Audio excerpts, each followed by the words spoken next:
How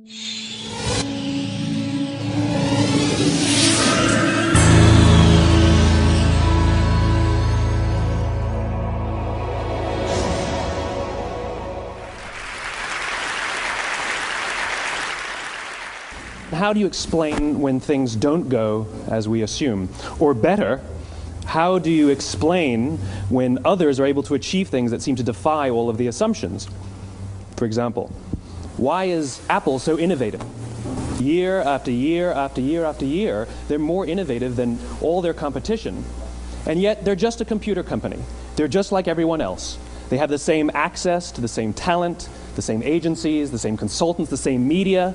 Then why is it that they seem to have something different? Why is it that Martin Luther King led the civil rights movement? He wasn't the only man who suffered in a pre-civil rights America, and he certainly wasn't the only great orator of the day. Why him? And why is it that the Wright brothers were able to figure out controlled powered manned flight when there were certainly other teams who were better qualified, better funded, and they didn't achieve powered manned flight, and the Wright brothers beat them to it? There's something else at play here. About 3.5 years ago, I made a discovery, and this discovery profoundly changed my view on how I thought the world worked, and it even profoundly changed the way in which I operate in it. As it turns out, there's a pattern. As it turns out, all the great and inspiring leaders and organizations in the world, whether it's Apple or Martin Luther King or the Wright brothers, they all think, act, and communicate the exact same way, and it's the complete opposite to everyone else. All I did was codify it. And it's probably the world's simplest idea. I call it the golden circle.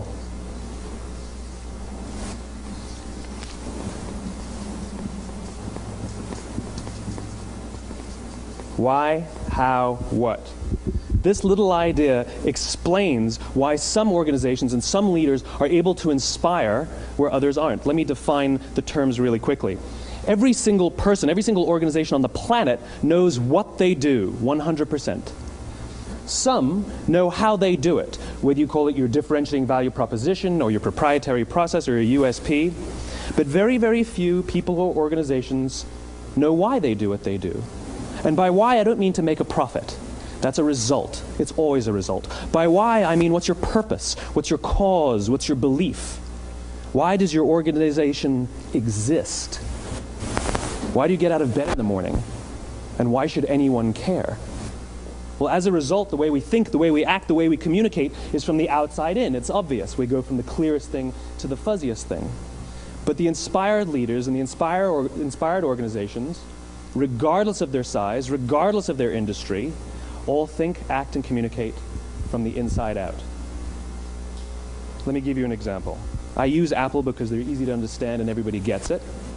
If Apple were like everyone else, a marketing message from them might sound like this: we make great computers. They're beautifully designed, simple to use, and user-friendly. Want to buy one? Meh. And that's how most of us communicate. That's how most marketing is done, that's how most sales is done, and that's how most of us communicate interpersonally. We say what we do, we say how we're different or how we're better, and we expect some sort of behavior, a purchase, a vote, something like that. Here's our new law firm. We have the best lawyers with the biggest clients. We have, we always perform for our clients, do business with us. Here's our new car. It gets great gas mileage. It has, leather seats. Buy our car. But it's uninspiring. Here's how Apple actually communicates. Everything we do, we believe in challenging the status quo. We believe in thinking differently. The way we challenge the status quo is by making our products beautifully designed, simple to use, and user-friendly. We just happen to make great computers. Want to buy one? Totally different, right? You're ready to buy a computer from me. All I did was reverse the order of the information. What it proves to us is that people don't buy what you do, people buy why you do it. People don't buy what you do, they buy why you do it. This explains why every single person in this room is perfectly comfortable buying a computer from Apple. But we're also perfectly comfortable buying an MP3 player from Apple, or a phone from Apple, or a DVR from Apple. But as I said before, Apple's just a computer company. There's nothing that distinguishes them structurally from any of their competitors. Their competitors are all equally qualified to make all of these products. In fact, they tried. A few years ago, Gateway came out with flat screen TVs. They're eminently qualified to make flat screen TVs. They've been making flat screen monitors for years. Nobody bought one. And Dell came out with MP3 players and PDAs. And they make great quality products, and they can make perfectly well-designed products, and nobody bought one. In fact, talking about it now, we can't even imagine buying an MP3 player from Dell. Why would you buy an MP3 player from a computer company? But we do it every day. People don't buy what you do, they buy why you do it. The goal is not to do business with everybody who needs what you have. The goal is to do business with people who believe what you believe. Here's the best part. None of what I'm telling you is my opinion. It's all grounded in the tenets of biology, not psychology, biology. If you look at a cross-section of the human brain, looking from the top down, what you see is the human brain is actually broken into 3 major components that correlate perfectly with the golden circle. Our newest brain, our Homo sapien brain, our neocortex, corresponds with the what level. The neocortex is responsible for all of our rational and analytical thought and language.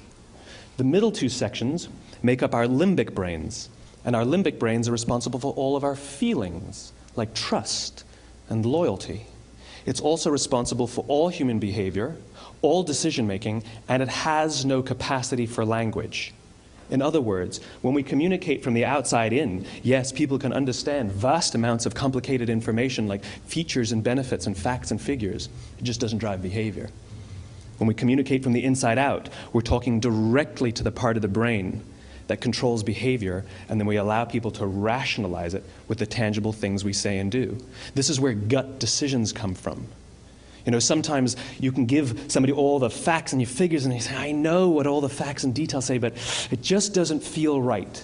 Why would we use that verb? It doesn't feel right. Because the part of the brain that controls decision-making doesn't control language. And the best we can muster up is, I don't know, it just doesn't feel right. Or sometimes you say you're leading with your heart or you're leading with your soul. Well, I hate to break it to you, those aren't other body parts controlling your behavior. It's all happening here in your limbic brain, the part of the brain that controls decision-making and not language. But if you don't know why you do what you do, and people respond to why you do what you do, then how will you ever get people to vote for you or buy something from you, or more importantly, be loyal and want to be a part of what it is that you do? Again, the goal is not just to sell people who need what you have. The goal is to sell to people who believe what you believe. The goal is not just to hire people who need a job. It's to hire people who believe what you believe. I always say that, you know, there's, if you hire people just because they can do a job, they'll work for your money. But if you hire people who believe what you believe, they work for you with blood and sweat and tears. And nowhere else is there a better example of this than with the Wright brothers. Most people don't know about Samuel Pierpont Langley. And back in the early 20th century, the pursuit of powered man flight was like the .com of the day. Everybody was trying it. And Samuel Pierpont Langley had what we assume to be the recipe for success. I mean, even now, you ask people, why did your product or why did your company fail? And people always give you the same permutation of the same 3 things. Undercapitalized, the wrong people, bad market conditions. It's always the same 3 things. So let's explore that. Samuel Pierpont Langley was given $50,000 by the War Department to figure out this flying machine. Money was no problem. He held a seat at Harvard and worked at the Smithsonian and was extremely well connected. He knew all the big minds of the day. He hired the best minds money could find, and the market conditions were fantastic. The New York Times followed him around everywhere, and everyone was rooting for Langley. And how come we've never heard of Samuel Pierpont Langley? A few hundred miles away in Dayton, Ohio, Orville and Wilbur Wright. They had none of what we consider to be the recipe for success. They had no money. They paid for their dream with the proceeds from their bicycle shop. Not a single person on the Wright brothers' team had a college education, not even Orville or Wilbur. And the New York Times followed them around nowhere. The difference was Orville and Wilbur were driven by a cause, by a purpose, by a belief. They believed that if they could figure out this flying machine, it'll change the course of the world. Samuel Pierpont Langley was different. He wanted to be rich, and he wanted to be famous. He was in pursuit of the result. He was in pursuit of the riches. And lo and behold, look what happened. The people who believed in the Wright brothers' dream worked with them with blood and sweat and tears. The others just worked for the paycheck. And they tell stories of how every time the Wright brothers went out, they would have to take 5 sets of parts because that's how many times they would crash before they came in for supper. And eventually, on December 17th, 1903, the Wright brothers took flight. And no one was there to even experience it. We found out about it a few days later. And further proof that Langley was motivated by the wrong thing, the day the Wright brothers took flight, he quit. He could have said, "That's an amazing discovery, guys, and I will improve upon your technology." But he didn't. He wasn't first. He didn't get rich. He didn't get famous. So he quit. People don't buy what you do, they buy why you do it. And if you talk about what you believe, you will attract those who believe what you believe. Well, why is it important to attract those who believe what you believe? Something called the law of diffusion of innovation. And if you don't know the law, you definitely know the terminology. The first 2.5% of our population are our innovators. The next 13.5% of our population are our early adopters. The next 34% are your early majority, your late majority, and your laggards. The only reason these people buy touch-tone phones is because you can't buy rotary phones anymore. We all sit at various places at various times on the scale, but what the law of diffusion of innovation tells us is that if you want mass market success or mass market acceptance of an idea, you cannot have it until you achieve this tipping point between 15 and 18% market penetration, and then the system tips. And I love asking businesses, what's your conversion on new business? And they love to tell you, oh, it's about 10%, proudly. Well, you can trip over 10% of the customers. We all have about 10% who just get it. That's how we describe them, right? That's like that gut feeling, oh, they just get it. The problem is, how do you find the ones that just get it before you're doing business with them versus the ones who don't get it? So it's this here, this little gap, that you have to close, as Geoffrey Moore calls it, crossing the chasm. Because you see, the early majority will not try something until someone else has tried it first. And these guys, the innovators and the early adopters, they're comfortable making those gut decisions. They're more comfortable making those intuitive decisions that are driven by what they believe about the world, and not just what product is available. These are the people who stood online for 6 hours to buy an iPhone when they first came out, when you could have just walked into the store the next week and bought one off the shelf. These are the people who spent $40,000 on flat-screen TVs when they first came out, even though the technology was substandard. And by the way, they didn't do it because the technology was so great. They did it for themselves. It's because they wanted to be first. People don't buy what you do, they buy why you do it. And what you do simply proves what you believe. In fact, people will do the things that prove what they believe. The reason that person bought the iPhone in the first 6 hours, or stood in line for 6 hours, was because of what they believed about the world and how they wanted everybody to see them. They were first. People don't buy what you do, they buy why you do it. So let me give you a famous example, a famous failure and a famous success of the law of diffusion of innovation. First, the famous failure. It's a commercial example. As we said before a second ago, the recipe for success is money and the right people and the right marketing conditions, right? You should have success then. Look at TiVo. From the time TiVo came out about 8 or 9 years ago to this current day, they are the single highest quality product on the market. Hands down, there is no dispute. They were extremely well funded. Market conditions were fantastic. I mean, we use TiVo as a verb. I TiVo stuff on my piece of junk Time Warner DVR all the time.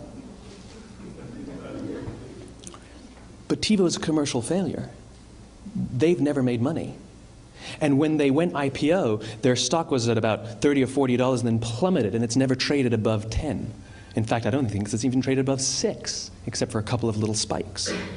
Because you see, when TiVo launched their product, they told us all what they had. They said, we have a product that pauses live TV, skips commercials, rewinds live TV, and memorizes your viewing habits without you even asking. And the cynical majority said, we don't believe you, we don't need it, we don't like it, you're scaring us. What if they had said, if you're the kind of person who likes to have total control over every aspect of your life, boy, do we have a product for you. It pauses live TV, skips commercials, memorizes your viewing habits, etc., etc. People don't buy what you do, they buy why you do it, and what you do simply serves as the proof of what you believe. Now let me give you a successful example of the law of diffusion of innovation. In the summer of 1963, 250,000 people showed up on the Mall in Washington to hear Dr. King speak. They sent out no invitations, and there was no website to check the date. How do you do that? Well, Dr. King wasn't the only man in America who was a great orator. He wasn't the only man in America who suffered in a pre-civil rights America. In fact, some of his ideas were bad. But he had a gift. He didn't go around telling people what needed to change in America. He went around and told people what he believed. I believe, I believe, I believe, he told people. And people who believed what he believed took his cause and they made it their own, and they told people. And some of those people created structures to get the word out to even more people. And lo and behold, 250,000 people showed up on the right day, on the right time to hear him speak. How many of them showed up for him? 0. They showed up for themselves. It's what they believed about America that got them to travel on a bus for 8 hours to stand in the sun in Washington in the middle of August. It's what they believed, and it wasn't about black versus white. 25% of the audience was white. Dr. King believed that there were 2 types of laws in this world, those that are made by a higher authority and those that are made by man. And not until all the laws that are made by man are consistent with the laws that are made by the higher authority will we live in a just world. It just so happens that the civil rights movement was the perfect thing to help him bring his cause to life. We followed him not for him, but for ourselves. And by the way, he gave the I have a dream speech, not the I have a plan speech. Listen to politicians now with their comprehensive 12-point plans. They're not inspiring anybody. Because there are leaders and there are those who lead. Leaders hold a position of power or authority, but those who lead inspire us. Whether they're individuals or organizations, we follow those who lead, not because we have to, but because we want to. We follow those who lead, not for them, but for ourselves. And it's those who start with why that have the ability to inspire those around them or find others who inspire them. Thank you very much.